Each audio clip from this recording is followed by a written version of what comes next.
The Nigerian Shippers Council is now better poised with responsive systems in place to help you and other shippers get seamless, stress-free transition for your clients' goods from point A to B. Today at the Nigerian Shippers Council, timeliness, orderliness, transparency and efficiency is all we care about. Put your complaint through to our helpline 0818-888-8895. Visit us at number 4 Ayomide Lane, Apapa, Lagos, or reach us on www.shipperscouncil.gov.ng. Nigerian Shippers Council, we meet you at the point of your need. Nigerian Shippers Council, we meet you at the port of your needs.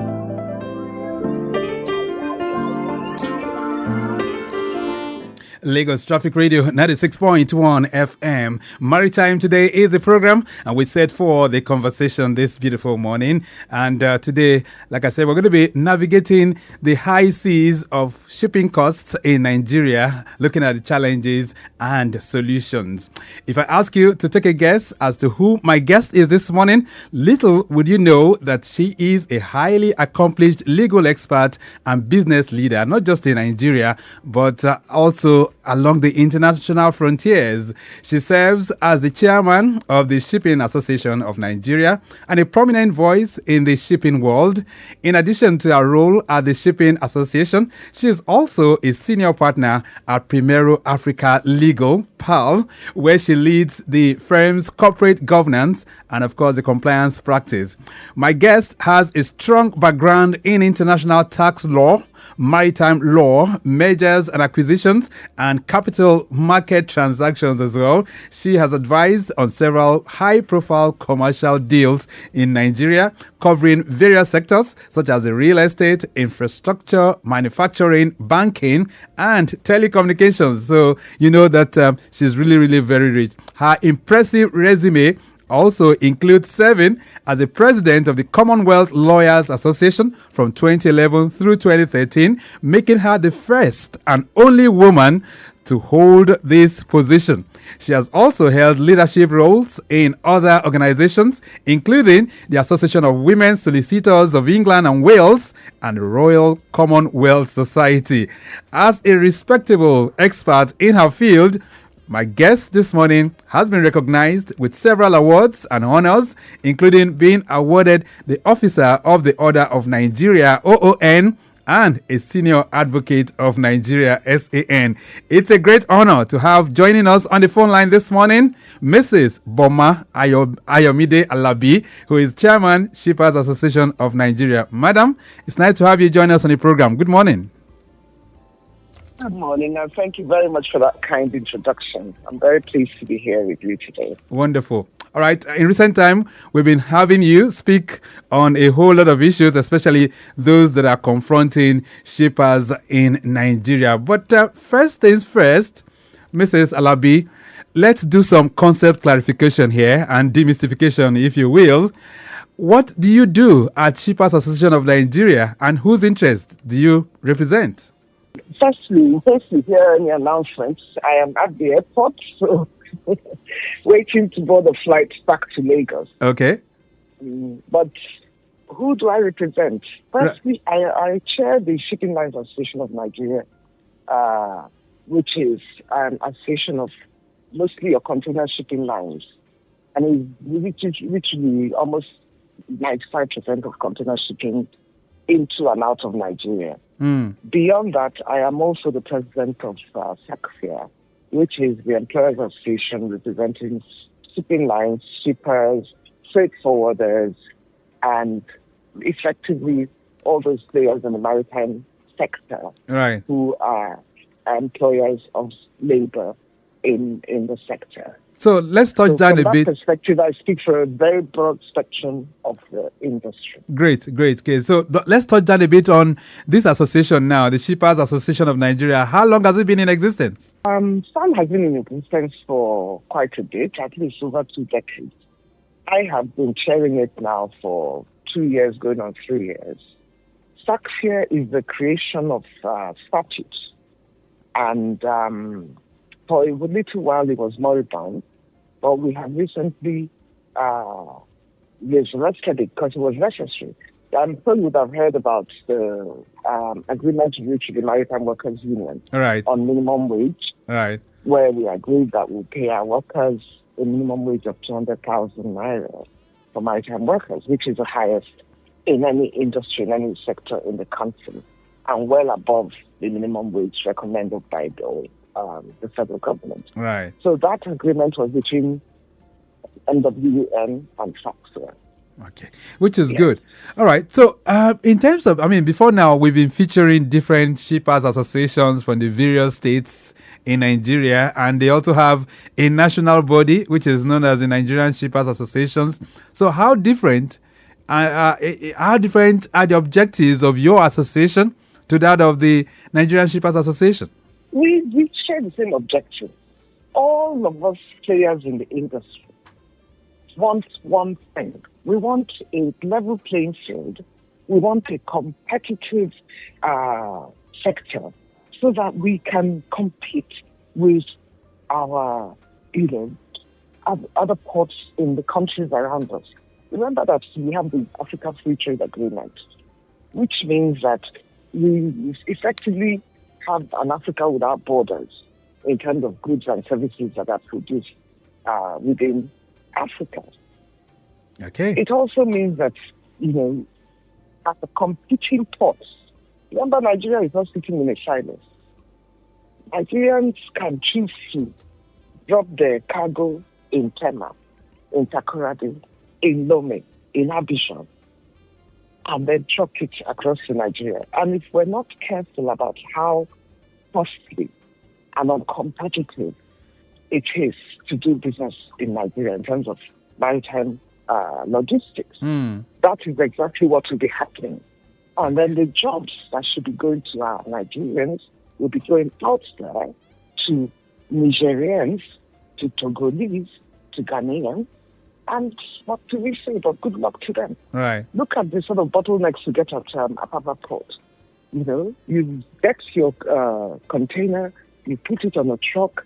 To get that truck out of the port, you know how many toll gates. When I say toll gates, it's informal, but it is there. Right. They would stop you, you pay this, you pay that. The cost, it's sufficient to put you off. You begin to look at other alternatives. Should I drop my cargo in Cotonou? Is it going to be cheaper for me? These are some of the things that Nigeria, the government needs to be looking at in order to make the maritime sector competitive. Right. So we are all aligned in wanting a competitive maritime sector. Which is very, very true. So let's now touch down and begin to look at these shipping services and the high costs of shipping in Nigeria. You've just given us a kind of micro picture of what it looks like and the kind of experience that you shippers are going through. Let's now touch down on the main components of these shipping costs that we're talking about and how they impact businesses and consumers. Talk to our listeners this morning. What are the components of these high costs? Well, the high costs, a lot of the government agencies can just impose or raise their rates without reference to the businesses and stakeholders who are in the industry. And of course, ultimately, where does that cost go? It goes to the Nigerian consumer, the Nigerian exporter, because it will be passed on one way or the other. So it effectively is an indirect tax on all of us Nigerians. Because whether you like it or not, we are a trading nation. We import and we export. And so if you're putting a lot of charges on that process, then indirectly you're taxing all of us. And at the end of the day, are the charges commensurate to the services you're providing for us? And I'll say it not. The Nigerian ports are among the 5 most expensive in the entire world. And yet, in terms of efficiency, we're below 200. So from the bottom up in efficiency, we're first side. From the top up in costs, we're first side. All right. How do you marry the cost and the efficiency? That's what we're asking for as an industry. When inefficient, the time it takes to load, offload, and turn around a vessel here is incredibly slow and inefficient. Compare it to Singapore, where you can turn around the vessel in hours, and yet the cost of berthing and everything and all the costs included is under $30,000. Which is in Nigeria. Okay, go ahead. Yes, I want to say, which is quite unfortunate, Mrs. Alabi, but I'm just curious here. I thought we went the way of privatization. We went the way of concessioning since 2006, and one would expect it that things would have been better ever since. How did we find ourselves on this road? Good question. So we have concessioned the ports, and therefore those terminal operators have the job of developing the terminals. That is part of the concession agreement. Now, of course, Nigerian Ports Authority also has some duties and services that it provides. On all the services it provides, they charge. They send you a tugboat to come and move your vessel in, they charge you for it. And they've been increasing the rates. So this narrative of, we've not increased rates in 32 years is disingenuous. It's not correct. They've been increasing rates. Okay. This is one aspect that has not been increased in 32 years. But this is the aspect that is part of what you concessioned out. Yes, they've got to do the queue walls and so on and so forth. But does that justify your 15% increase? I don't think so. Okay. I know when you're doing this sort of thing, you have to look at what is the competition doing and how will this impact on the market. Our ports are emptying. Cargo is moving elsewhere because of the high cost. You add this 15%, you're going to have even more, people voting with their feet. They will take their cargo elsewhere. Our ports will be emptier and emptier. Right. We won't create jobs. We won't, at the end of the day, let me give you a true statistic. One terminal one port. All right. Tema in Ghana. Mm-hmm. In Tema, there are several terminals. One terminal in Tema is doing more cargoes than the entire Nigerian ports put together. Wow. All the Nigerian ports. Why is that? It has to be because they're not competitive. All right, then. And where is all that cargo going? Ghana has less people than Lagos. Excuse me. All right. The entire population of Ghana is not up to the population of Lagos. And yet, one terminal in Ghana is doing more cargo than the entire Nigeria put together. All right, then. I'm Put going two together. Yes. Where is that cargo going? It's coming to Nigeria. Which is Because very, this is very where the population is. right. Which is very, very true. But I'm going to hold you on a bit here, Mrs. Alabi. We're going to take a short break right now. If you're wondering who's speaking with me this morning, I have the chairman, Shippers Association of Nigeria, Mrs. Boma Alabi, OONSAN. We're going to take a short break. When we return, she will talk to us. Especially some of these rates, these surcharges, the freights that are being charged, and of course its impact on you and I. And then we also touch down on how this will, these global economic trends, such as inflation, such as exchange rate, how they are affecting shipping costs in Nigeria. And we also hear from you too, 080-99-120-777. A brief break, we'll be back.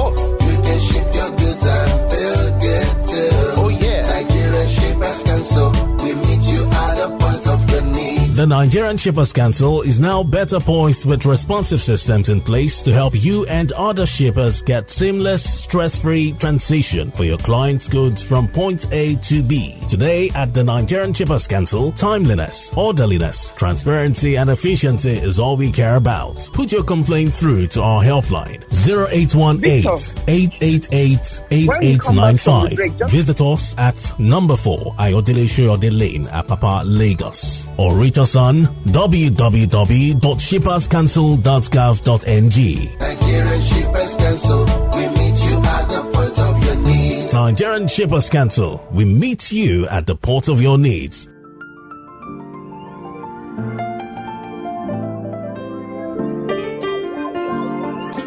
Lagos Traffic Radio 96.1 FM. Maritime Today is the program, and I still have with me on the line this morning, I have Mrs. Boma Alabi, who is the chairman, Nigerian Shippers Association, and we're talking of the high costs of shipping services in Nigeria. We're looking at the challenges, also trying to delve into solutions. Ekpe Corridor this morning, super vehicular movement has been experienced from Mujoda, connecting areas like Eredo and Iragumi up to Itamarun, as well as Itaokpo and Ayeturu Junction. All those areas looking impressively good as we speak.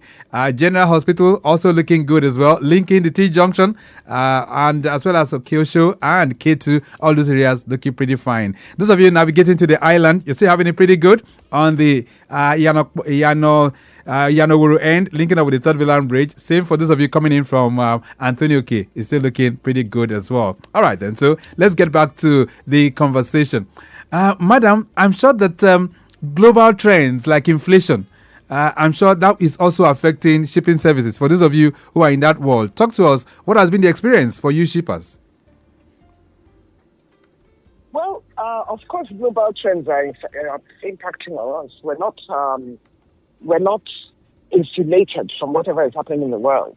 But having said that, obviously, we know that we have had hyperinflation in Nigeria because of some of the policies that we have had to live with.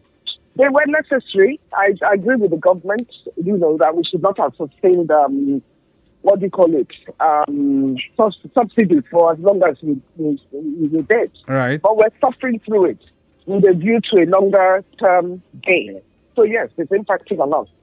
Okay. Do you think if the government has given a stable rate for import, I mean, as we speak right now, it appears the importation figures are, computed based on what the market says. So do you think there should have been a stable rate that government should have imposed for imports and exports? Well, my concern is we're very uncompetitive with our exports. Imports is not even what we need to be pushing to drive the economy, because we want to increase manufacturing, we want to increase exports, we want a balance of trade where we're exporting more than we're importing. But the exporters who are struggling to do that, agribusiness mainly, are losing so much of their goods because of the bottlenecks in our ports, which are not caused by the shipping lines. It is caused by the process, the agencies who are in those ports. By the time you bring out your, let's say, Zobo, for instance, or your cashew, if you want to ship out of Nigeria, you're taking 3 months to get past the process, to get it on board the vessel to go out of Nigeria. While you're competing African countries, it's in 1 week, 10 days. All right. By the time your goods go out there, they've gone off. Okay. They've gone bad. And then you have a high rejection rate for Nigerian agricultural produce. Right. Which is quite... So these are the things we need to concentrate on to streamline the process, make it less cumbersome, make it cheaper, so that these, our exports can be competitive. From what you said now, does it appear that we have those with the right knowledge handling this sector? I mean, if all of this you said now seem to be as simple as ABC, how come we're having these bottlenecks in an endless fashion, years in, year out? It's the same of the same. Because our agencies work in silos. The NPA does not talk to customs. Customs does not talk to... They work in silos. Each one does their own thing without reference to the other. Right. And they don't talk, more importantly, they don't talk to the stakeholders. They don't talk to the people who are going to use those services to say, how will this work for you? They don't talk to the exporters to say, how will this work for you? Right. You're the ones bringing the cashew nuts. You're the ones bringing the zobo. If we say you should go and have an export aggregation terminal, will that work for you? They don't do that. You need to consult widely before you come up with a policy. That doesn't happen. Yeah. And that's why we're having this constant case. But we constant pain, right. constant expenses, and it's a problem. And these agencies consult sincerely. Great. All right. These agencies all work under a ministry. I mean, there's a ministry known as the Ministry of Marine and Blue Economy. Does it mean Thank you. that somebody should be harmonizing all this? It's the job of the ministry. And I agree with you, the ministry should be more proactive in ensuring that the agencies are cohesive and work together. Not all of them are under the ministry. Customs, for instance, is not under the Ministry of Marine and Blue Economy. Okay. You understand? Right. Yes. But the majority of them are. So the ministry really ought to be more proactive in making sure there's cohesion and consultation with stakeholders before any policies are made. And we don't see that happening in the industry. I'm sorry. We simply do not see it.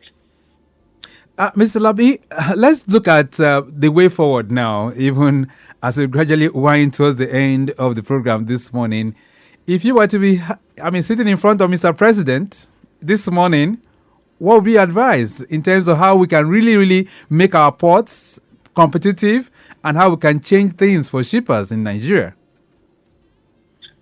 Sitting in front of Mr. President right now, I'll be saying to him, Mr. President, I know you mean well for Nigeria, and therefore I will advise you to tell those ministers under your watch, you appointed them, to interact with stakeholders, consult with us, and break down the silos between their own communication and how they work, so that trade and marine and blue economy and interior are talking to each other before each one goes off to make a policy that is harmful to our competitiveness in trade and industry.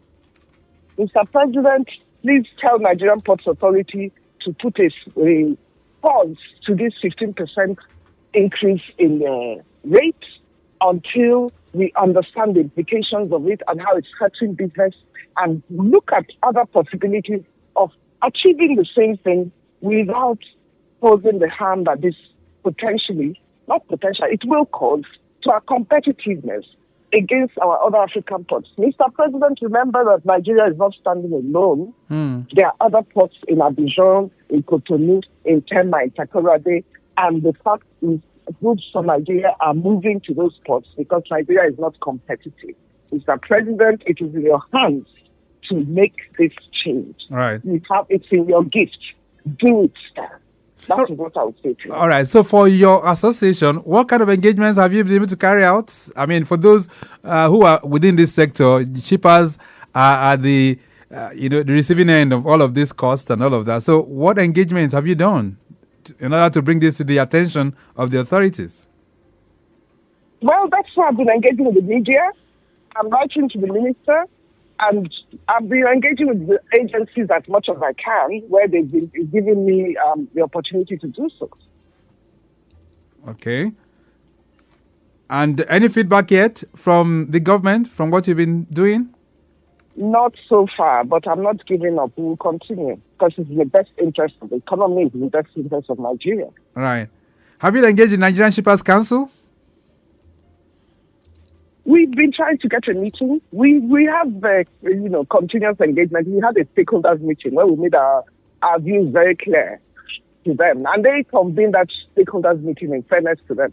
So the Nigerian Ports Authority was there, Customs was there, and we made our views very clear. All right. So moving forward, policy, like you said, is very, very crucial. What kind of policies do you think will really enhance business on our ports? We're losing cargo to neighboring countries, Togo, Ghana, like you said, and that's not good for our business. I mean, our contribution to the GDP is going to be relatively low when you look at our competitiveness. So what would you recommend? I already made the recommendation that all agencies must consult with stakeholders and work together, so that they're not coming out with policies individually without taking the full picture into account. This is what is causing the problem. Right. Okay, then we have to terminate the conversation at this point. But let me say a very, very big thank you to you, madam, for joining us. Thank you for connecting with us on the program this morning. My pleasure and my privilege. Thank you very much. All right. We hope to have you in the studio someday so that we can have a better conversation right here as well. Thank you. You're most welcome. Okay, then. So I've been speaking with Mrs. Boma Ayomide Alabi, who is, of course, the chairman of the Nigerian Shippers Association. Shippers Association, of course, the chairman of the Shippers Association of Nigeria, and we've been reflecting on the high costs of shipping services in Nigeria, looking at challenges and solutions as well. We have to go. The program this morning has been produced by Mike James. I say a big thank you to Rebecca Adamu, Assistant Director of Public Relations for the Nigerian Shippers Council. Maximum shout out to Faith Ojoko in the building, and to our social media team, Okpemi Shodunke. I appreciate you. All right. Our executive producer is Tayo Akole. My name is Victor Oteri. Have a splendid weekend. Bye. Nigerian Shippers Council, they to serve you well. No matter